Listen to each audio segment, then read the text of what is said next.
Shalom, good morning. అనుదిన కృపలో భాగంగా వస్తున్న లేఖనాల ద్వారా మీరు సంతోషిస్తూ ఆనందిస్తూ ఆయన వాక్యం చేత మీరు ఆదరింపబడుతూ ఓదార్చబడుతూ ఆయన వాక్యంలోని మకరందాన్ని ఆస్వాదిస్తూ షావుత పండుగకు సిద్ధపడుతున్నారు కదా సహోదరులారా.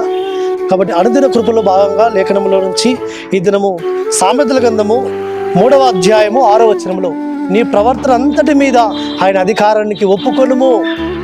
కాబట్టి ప్రియులారా, మన యొక్క ప్రవర్తన అంతటి మీద ఆయన అధికారానికి, ఆయన నాయకత్వానికి, ఆయన ఆలోచనలకు మనం అప్పగించుకుంటే అప్పుడు మన జీవితం ఎంత బాగుంటుందో, ఎంత శ్రేష్టంగా మార్చబడుతుందో, ఎంత గొప్పగా మార్చబడుతుందో.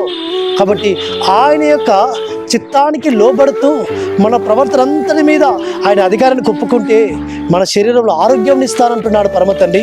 మన ఎముకలకు సత్వాన్ని ఇస్తానంటున్నాడు. మన త్రోవలు సరళపరుస్తానంటున్నాడు. మనల్ని ఉన్నతమైన స్థలంలో నిలబెడతాను అంటున్నాడు పరమ తండ్రి. కాబట్టి అట్టి విధంగా పరమ తండ్రి యొక్క సన్నిధానంలో నుంచి అనేకమైన ఆశీర్వాదాలు మన కొరకు పరమ తండ్రి దాచించి పెట్టాడు ప్రియులారా.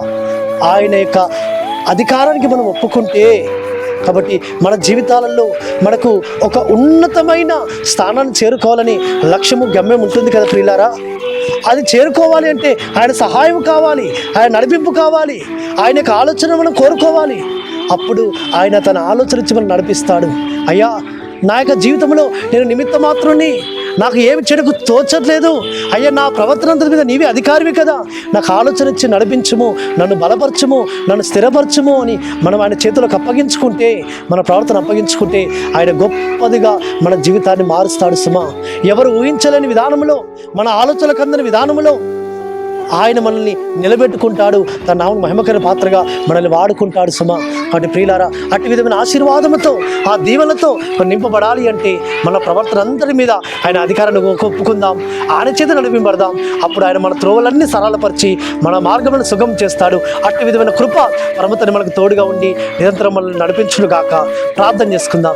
పరలోకందున మా తండ్రి, సర్వోన్నత జీవాధిపతి, మా ప్రవర్తన అందరి మీద నీ అధికారాన్ని ఒప్పుకుంటే మా త్రోవలన్నీ సరళపరుస్తారు, మాకు మంచి ఆరోగ్యం ఇస్తారు, అనేకమైన ఆశీర్వాదాలు దాచించి పెట్టారు. అవన్నీ మేము పొద్దుగోలకు సహాయం చేయమని ప్రార్థిస్తూ విన్న వాక్యం హృదయాలు ఫలింపచేయమని యెహోవా నామమున స్తుతించి ప్రార్థించి వేడుకుంటున్నాము తండ్రి. ఆమేన్. సర్వోన్నతమైన సర్వాధికారిని యెహోవా కృప నిరంతరం మనకు తోడుగా ఉండి మనల్ని తన ఆదరణతో ఆదరించి మనల్ని బలపరచును గాక. ఆమేన్. ప్రియులారా, మీరు ఈ దినం విన్న వాక్యము మీ యొక్క తెలిసిన వారికి, బంధువులకి, స్నేహితులకి షేర్ చేయండి. వారు కూడా దీన్ని విని ఆస్వాదింపబడతారు. ఆ ఫలం మీరు పొందుకుంటారు. పరమ తండ్రి మిమ్మల్ని దీవించును గాక.